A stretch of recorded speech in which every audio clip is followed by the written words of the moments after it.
Hello, welcome everyone. My name is Deepak Tayade और आज जो अपनी टॉपिक होने वाली है वो है नकली डिग्री।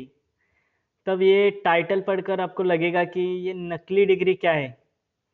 क्या ये डिग्री खरीद कर लाया है या फिर इसने क्या किया है? तो चलो देखते हैं नकली डिग्री।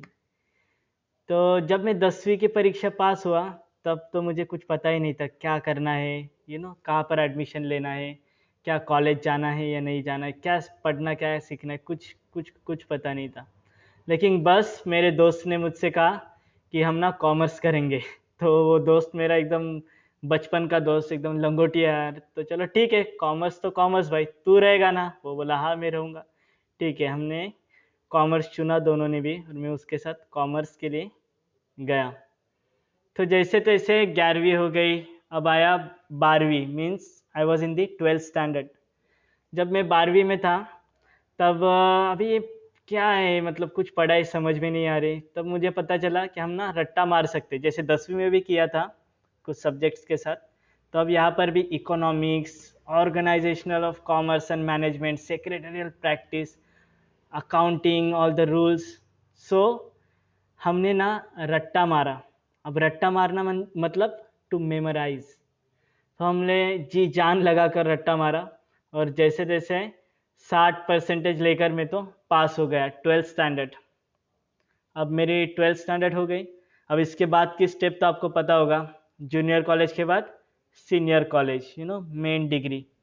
तो उसके लिए और 3 साल लगने वाले थे। तो मैंने सोचा ठीक है, हम डिग्री भी करेंगे। अब जो कि मैं कॉमर्स कर रहा था तो मेरी डिग्री होने वाली थी बीकॉम की, बैचलर ऑफ कॉमर्स की। तो एडमिशन ले लिया कॉलेज में और गए भैया हम कॉलेज। और जब कॉलेज गए तो पता चला अरे भाई ये कहाँ आ गए। इतना सब पूरा पूरा बकवास था। जो भी प्रोफेसर, जो भी टीचर सब पढ़ा रहे थे, 100 बच्चे एक क्लासरूम के अंदर, और जो भी पढ़ा रहे थे सब सर के ऊपर से जा रहा था, कुछ समझ में नहीं आ रहा है।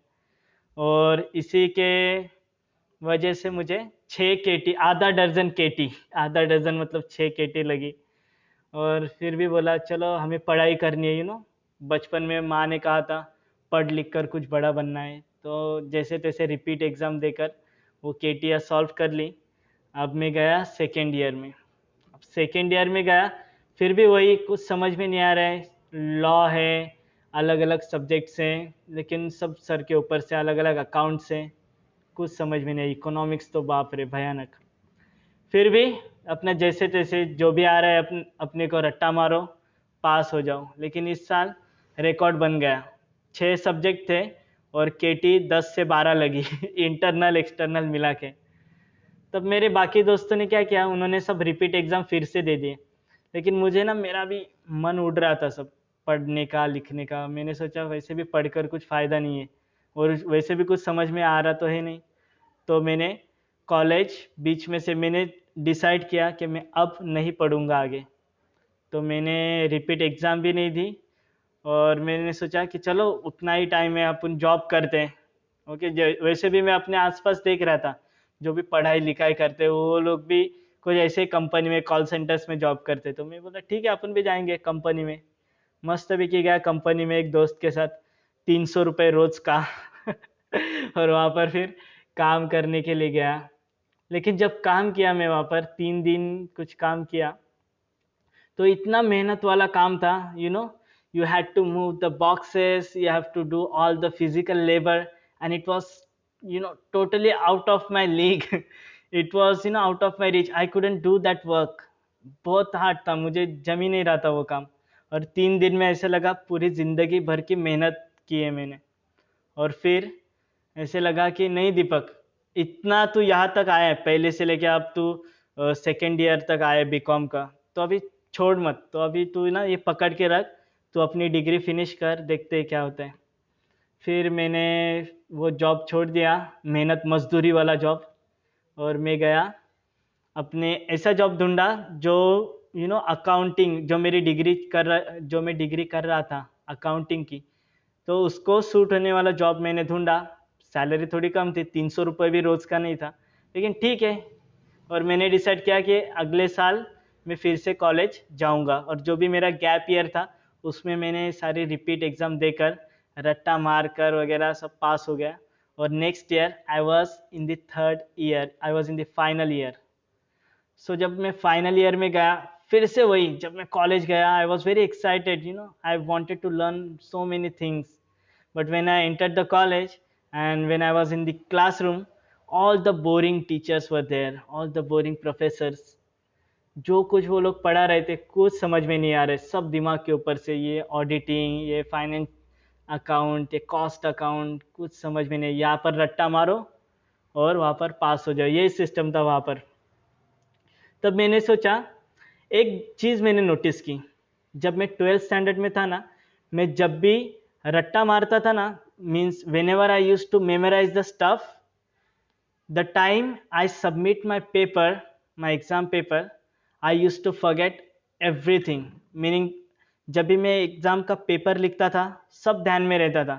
जैसे ही यहाँ पर मैंने पेपर जमा किया, वहाँ पर जैसे कंप्यूटर में नहीं होता, computer, internet, WhatsApp, select all और डिलीट, तो वैसे ही यहाँ पर पेपर जमा किया, वहाँ पर ब्रेन के अंदर सिलेक्ट ऑल एंड डिलीट, मतलब कुछ याद ही नहीं रहता था पेपर के बाद।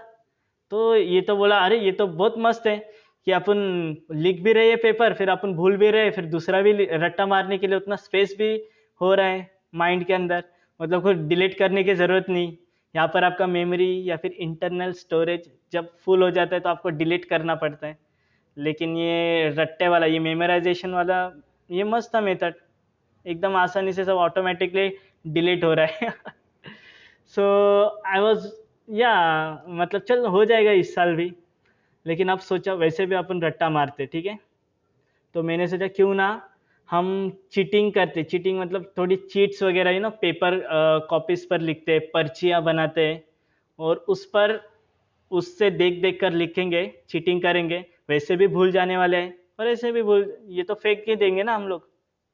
तो मैंने वही किया, आधा थोड़ा बहुत जितना रट्टा मार सकता था रट्टा मारा, और जो भी मैं रट्टा नहीं मार सकता था, I did cheating in my exams. तो फिर वो सब चीटिंग कर कर एग्ज़ाम लिखे, एग्ज़ाम पास भी हो गया और first class, I got first class, A grade. तो आई वॉज सुपर हैप्पी। और जो आप मेमोराइजेशन करते हैं, whatever you know memorise, then when you submit your paper you select all and delete, but in this situation I was totally armed, I had all the cheats in my pocket, in my back pocket, in my shirt pocket, so I was totally armed। so क्या हुआ, वहाँ पर select all और यहाँ पर भी select all, select all मतलब सारी चीट्स निकाली और I threw all of those chits in the dustbin और इन द गटर। सो सारी सिलेक्ट ऑल एंड फेंक दो, डस्टबिन में फेंक दो, गटर में फेंक दो, और अपना मतलब नील हो जाओ, you are again like a blank slate. So अपने नेक्स्ट पेपर के लिए तैयार। और ऐसे करके ए ग्रेड मिली, फर्स्ट क्लास मिला, बहुत मस्त लगा, एकदम बढ़िया, मज़ा ही आ गया। अब आप लोग बताओ, ये मेरी जो डिग्री है बीकॉम की, ये असली है या नकली है? तो आप लोग बोलेंगे नकली, भाई तूने तो कॉपी किया या तो रट्टा मारा। तो ठीक है, तो बाकी के बच्चों का क्या? मेरे साथ जो हज़ारों बच्चे सीख रहे थे बीकॉम, उन्होंने भी तो वही किया। अगर उन्होंने चीट नहीं की वो अलग बात है, लेकिन उन्होंने भी तो रट्टा ही मारा। कुछ समझा उन्हें? कुछ भी नहीं, क्योंकि जो प्रोफेसर्स थे, जो टीचर्स थे, कुछ उन्होंने समझाया? कुछ भी नहीं। उन्होंने सिर्फ वो बातें हमें पढ़ाई जो किताब में पहले से ही थी। उन्होंने अपने तरफ से कुछ भी नहीं किया। जब भी हम उनका चेहरा देखते थे, ऐसा लगता था कि वो लोग संडे के लिए ज़्यादा जी रहे। संडे कब है, संडे कब है, हमसे भी ज़्यादा वो लोग संडे से प्यार करते हैं। और ऐसे बोरिंग से, ऐसे मतलब कैसे, कि आप कब कैसे सीखोगे?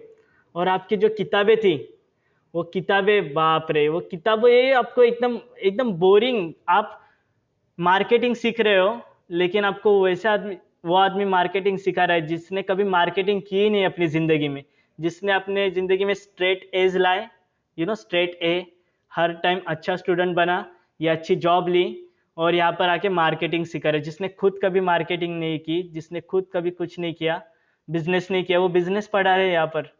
Oh my God. तो क्या ये बाकी के बच्चे लोग जिन्होंने भी रट्टा मारा, क्या उनकी डिग्री असली है या उनकी भी नकली है? बीएससी, बीकॉम, बीए, क्या लगता है आपको? और वो टीचर्स के बारे में क्या, जिन्होंने हमें पढ़ाया, क्या उनकी डिग्री असली है? क्योंकि उन्होंने भी स्ट्रेट एज लाए जब वो स्कूल में थे, रट्टा मारा, दबा के रट्टा मारा और अच्छे अच्छे मार्क्स लाए, A grade, A plus and whatever, I don't know, and then they got this job with their straight A's. क्या उनकी डिग्री असली है? उन शिक्षकों की, उन टीचर्स की, उन प्रोफेसर्स की? चलो ये सब बातें ठीक है, लेकिन हमें ऐसे सिस्टम में क्यों डाला है जहाँ पर हमारी किताबें हमसे कहती है कि भाई तू हमसे कुछ सीख नहीं सकता, तू खाली हमें रट्टा मार सकता है बस। ये ऐसी पढ़ाई क्यों की है? ऐसी पढ़ाई थोड़ी ना होती है, इतनी बोरिंग। ऐसे क्यों भाई, क्यों?